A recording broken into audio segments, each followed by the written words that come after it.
साई राम, ओम साई राम, ओम साई राम, ओम साई राम। अध्याय 21। पहला V.H. ठाकर, दूसरा श्री अनंतराव पटनकर और तीसरा पंढरपुर के वकील की कथा है। इस अध्याय में हेमाडपंत ने श्री विनायक हरिश्चंद्र ठाकुर B.A. श्री अनंतराव पटनकर पुणे निवासी तथा पंढरपुर के एक वकील की कथाओं का वर्णन किया है। ये सब कथाएं अति मनोरंजक हैं। यदि इनका सारांश मनन पूर्वक ग्रहण कर उन्हें आचरण में लाया जाए तो आध्यात्मिक पथ पर पाठकगण अवश्य अग्रसर होंगे। प्रारंभ। यह एक साधारण सा नियम है कि गत जन्मों के शुभ कर्मों के फलस्वरूप ही हमें संतों का सानिध्य और उनकी कृपा प्राप्त होती है। उदाहरण हेमाडपंत स्वयं अपनी घटना प्रस्तुत करते हैं। वे अनेक वर्षों तक बंबई के उपनगर बांद्रा के स्थानीय न्यायाधीश रहे। पीर मौलाना नामक एक मुस्लिम संत भी वहीं निवास करते थे। उनके दर्शनार्थ अनेक हिंदू, पारसी और अन्य धर्मावलंबी वहाँ जाया करते थे। उनके मुजाफर पुजारी ने हेमाडपंत से भी उनका दर्शन करने के लिए बहुत आग्रह किया, परंतु किसी न किसी कारणवश उनकी भेंट उनसे न हो सकी।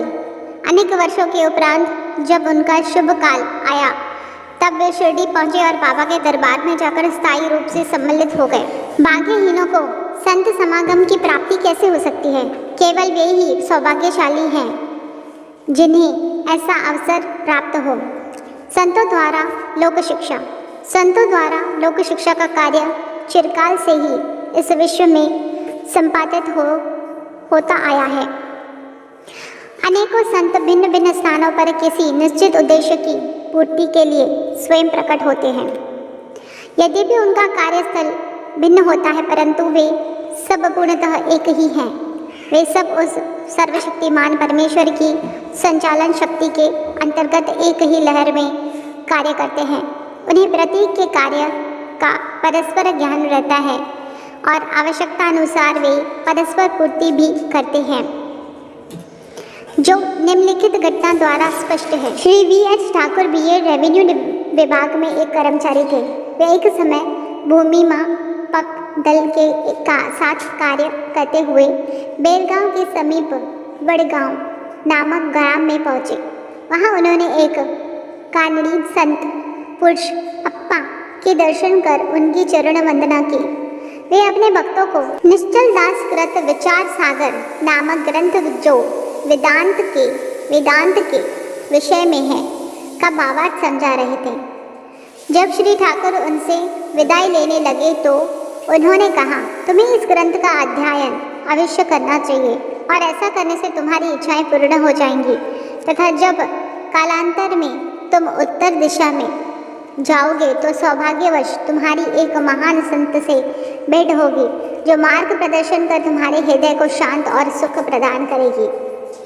बाद में उनका स्थानांतर जुन्नार को हो गया, जहाँ की नाणी घाट पार करने पर जाना पड़ता है। यह घाट अधिक गहरा और पार करने में कठिन था, इसीलिए उन्हें भैंसे की सवारी कर घाट पार करना पड़ा, जो उन्हें अधिक असुविधाजनक तथा कष्टकर प्रतीत हुआ। इसके पश्चात उनका स्थानांतर कल्याण में एक उच्च पद पर हो गया और वहां उनका नाना साहब चांदोरकर से परिचय हुआ। उनके द्वारा उन्हें श्री साईं बाबा के संबंध में बहुत कुछ ज्ञात हुआ और उनके दर्शन की तीव्र उत्कंठा हुई। दूसरे दिन ही नाना साहब शिरडी को प्रस्थान कर रहे थे। उन्होंने श्री ठाकुर से भी अपने साथ चलने को आग्रह किया। ठाणे के दीवानी न्यायाधीश में एक मुकदमे के संबंध में उनकी उपस्थिति आवश्यक होने के कारण वे उनके साथ न जा सके। इस कारण नाना साहब अकेले ही रवाना हो गए। ठाणे पहुंचने पर मुकदमे की तारीख आगे के लिए बढ़ गई, इसलिए उन्हें नाना साहब के साथ न जाने पर पश्चाताप हुआ। फिर वे शिरडी पहुंचे, तब वहां उन्हें ज्ञात हुआ कि नाना साहब पिछले दिन ही यहाँ से चले गए हैं। वे अपने कुछ मित्रों के साथ जो उन्हें वहीं मिल गए थे श्री साईं बाबा के दर्शन को गए। उन्होंने बाबा के दर्शन किए और उनके चरण कमलों की आराधना कर अत्यंत हर्षित हुए। उन्हें रोमांच हो आया और उनकी आंखें में अश्रुधाराएं प्रवाहित होने लगी। त्रिकालदर्शी बाबा ने उनसे कहा, इस स्थान का मार्ग इतना सुगम नहीं जितना कि कारणी संत अप्पा के उपदेश या नारे घाट पर भैंसे की सवारी थी। आध्यात्मिक पथ पर चलने के लिए तुम्हें घोर परिश्रम करना पड़ेगा, क्योंकि वह अत्यंत कठिन पथ है। जब श्री ठाकुर ने सार गर्भित शब्द सुने जिनका अर्थ उनके अतिरिक्त और कोई न जानता था, तो उनके हर्ष का पारावार न रहा और उन्हें कानड़ी संत के वचनों की स्मृति हो आई। तब उन्होंने दोनों हाथ जोड़कर बाबा के चरणों पर अपना मस्तक रखा और उनसे प्रार्थना की कि प्रभु मुझ पर कृपा करो और इस अनाथ को अपने चरण कमलों की शीतल छाया में स्थान दो। तब बाबा बोले, जो कुछ अप्पा ने कहा वह सत्य था, उसका अभ्यास कर, उसके अनुसार ही तुम्हें आचरण करना चाहिए। व्यर्थ बैठने से कुछ लाभ न होगा। जो कुछ तुम पठन करते हो उसका आचरण में भी लाओ, अन्यथा उसका उपयोग ही क्या। गुरु कृपा के बिना ग्रंथावलोकन तथा आत्मानुभूति निरर्थक ही है। श्री ठाकुर ने अभी तक केवल विचार सागर ग्रंथ में सैद्धांतिक प्रकरण ही पढ़ा था, परंतु उसकी प्रत्यक्ष व्यवहार प्रणाली तो उन्हीं शिरडी में ही ज्ञात हुई। एक दूसरी कथा भी सत्य का और अधिक सशक्त प्रमाण है। श्री अनंतराव पटणकर, पूना के एक महाशय श्री अनंतराव पटणकर श्री साईं बाबा के दर्शन इच्छुक थे। उन्होंने शिरडी आकर बाबा के दर्शन किए। दर्शन से अनेक उनके नेत्र शीतल हो गए और वे अति प्रसन्न हुए। उन्होंने बाबा के श्री चरण छुए और यथा योग्य पूजन करने के उपरांत बोले, मैंने बहुत कुछ पठन किया, वेद वेदांत और उपनिषदों का भी अध्ययन किया तथा अन्य पुराण भी श्रवण किए, फिर भी मुझे शांति न मिल सकी, इसलिए मेरा पठन व्यर्थ ही सिद्ध हुआ। एक नीरा अज्ञानी भक्त मुझसे कहीं श्रेष्ठ है। जब तक मन को शांति नहीं मिलती तब तक ग्रंथावलोकन व्यर्थ ही है। मैंने ऐसा सुना है कि आप केवल अपनी दृष्टि मात्र से और विनोदपूर्ण वचनों द्वारा दूसरों के मन को सरलतापूर्वक शांति प्रदान कर देते हैं। यही सुनकर मैं भी यहाँ आया हूँ। कृपा करो मुझ दास को भी आशीर्वाद दीजिए। तब बाबा ने निम्नलिखित कथा कही। घोड़े की लीद को की 9 गोले नवधा भक्ति। एक समय एक सौदागर यहाँ आया, उसके सम्मुख ही एक घोड़े ने लीद की। जिज्ञासु सौदागर ने अपनी धोती का एक छोर बिछाकर उसमें लीद के 9 गोले रख लिए और इस प्रकार उसके चित्त को शांति प्राप्त हुई। श्री पटणकर इस कथा का कुछ भी अर्थ न समझ सके, इसलिए उन्होंने श्री गणेश दामोदर उपनाम दादा केलकर से अर्थ समझाने की प्रार्थना की और पूछा कि बाबा के कहने का अभिप्राय क्या है। वे बोले कि जो कुछ बाबा कहते हैं उसमें मैं स्वयं भी अच्छी तरह नहीं समझ सकता, परंतु उनकी प्रेरणा से ही मैं जो कुछ समझ सका हूँ वह तुमसे कहता हूँ। घोड़े है ईश कृपा और 9 एकत्रित गोले हैं नवधा भक्ति, यथा पहला श्रवण, दूसरा कीर्तन, तीसरा नाम स्मरण, चौथा पाद सेवन, 5वां अर्चन, 6ठा वंदन, 7वां दास्य, 8वां सख्य, 9वां आत्मनिवेदन। ये भक्ति के 9 प्रकार हैं। इनमें से यदि एक को भी सत्यता से कार्य रूप में लाया जाए तो भगवान श्री हरि अति प्रसन्न होकर भक्त के घर प्रकट हो जाएंगे। समस्त साधनाएं अर्थात जप, तप, योग अभ्यास तथा वेदों के पठन पाठन के में जब तक भक्ति का संपुट न हो बिल्कुल शुष्क ही है। वेद ज्ञानी या ब्रह्म ज्ञानी की कीर्ति भक्ति भाव के अभाव में निरर्थक है। आवश्यकता है तो केवल पूर्ण भक्ति की। आपने को भी उसी सौदागर के समान ही जानकर और व्यग्रता तथा उत्सुकता पूर्वक सत्य को खोज कर 9 प्रकार की भक्ति को प्राप्त करो, तब कहीं तुम्हें दृढ़ता तथा मानसिक शांति प्राप्त होगी। दूसरे दिन जब श्री पटनकर बाबा को प्रणाम करने गए तो बाबा ने पूछा कि क्या तुमने लीद के 9 गोले एकत्रित किए? उन्होंने कहा कि मैं अनाश्रित हूँ, आपकी कृपा के बिना उन्हें सरलतापूर्वक एकत्रित करना संभव नहीं है। बाबा ने उन्हें आशीर्वाद देकर सांत्वना दी कि तुम्हें सुख और शांति प्राप्त हो जाएगी, जिसे सुनकर श्री पटनकर के हर्ष का पारावार न रहा।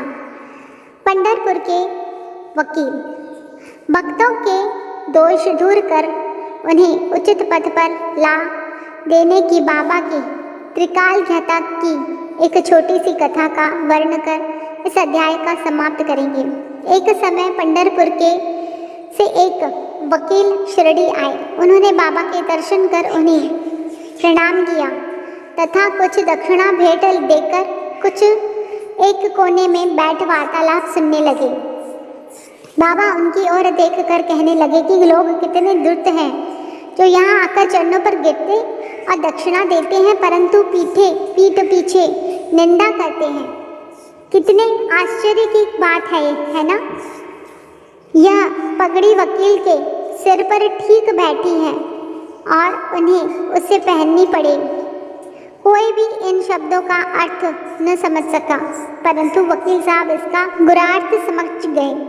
फिर भी वे सिर झुकाकर बैठे ही रहे। वाड़ी लौटकर वकील साहब ने काका साहब दीक्षित को बतलाया कि बाबा ने जो कुछ उदाहरण दिया और वह मेरी ही और लक्ष्य कर कहा गया था वह सत्य है। वह केवल चेतावनी ही थी कि मुझे किसी की निंदा नहीं करनी चाहिए। एक समय जब उप न्यायाधीश श्री नूलकर स्वास्थ्य लाभ करने के लिए पंढरपुर से शिरडी आकर ठहरे तो बार रूम में उनके संबंध में चर्चा हो रही थी। विवाद का विषय था कि जिस व्याधि से उप न्यायाधीश अस्वस्थ है, क्या बिना औषधि सेवन किए केवल साईं बाबा की शरण में जाने से ही उनसे छुटकारा पाना संभव है? और क्या श्री नूलकर सदृश एक शिक्षित व्यक्ति को इस मार्ग का अवलंबन करना उचित है? उस समय श्री नूलकर का और साथ ही साथ श्री साईं बाबा का भी बहुत उपहास किया गया। मैंने भी इस आलोचना में हाथ बटाया था। श्री साईं बाबा ने मेरी उसी दूषित आचरण पर प्रकाश डाला है। यह मेरे लिए उपहास की वर्ण एक उपकार है, जो केवल उपदेश है कि मुझे किसी की निंदा न करनी चाहिए और न ही दूसरों के कार्यों में विघ्न डालना चाहिए। शिरडी और पंढरपुर में लगभग 300 मील का अंतर है। फिर भी बाबा ने अपनी सर्वज्ञता द्वारा जान लिया कि बारूम में क्या चल रहा है। मार्ग में आने वाली नदियाँ, जंगल और पहाड़ उनकी सर्वज्ञता के लिए रोड़ा न थे। वे सबके हृदय के गृह भात जान लेते थे और उनसे कुछ छिपा न था। समीपस्थ या दूरस्थ प्रत्येक वस्तु उनके लिए दिन के प्रकाश के समान जाज्वल्यमान थी तथा उनकी सर्वव्यापक दृष्टि से ओझल न थी। इस घटना से वकील साहब को शिक्षा मिली कि कभी किसी का छिद्रान्वेषण एवं निंदा नहीं करनी चाहिए। यह कथा केवल वकील साहब के लिए नहीं वरना सबके लिए शिक्षाप्रद है। श्री साईं बाबा की महानता कोई न आंक सका और न ही उनके अद्भुत लीलाओं का अंत ही पा सका। उनकी जीवनी भी तदनुरूप ही है क्योंकि वे पर ब्रह्म स्वरूप हैं। श्री सद्गुरु साईनाथ परमस्तु शुभम भवतु। श्री सच्चिदानंद सद्गुरु साईनाथ महाराज की जय। श्री सच्चिदानंद सद्गुरु साईं करणानंद महाराज की जय। श्री सच्चिदानंद सद्गुरु जगत गुरु बाल योगीराज साईं नारायण महाराज की जय। साईं लीलावती माता की जय। ओम।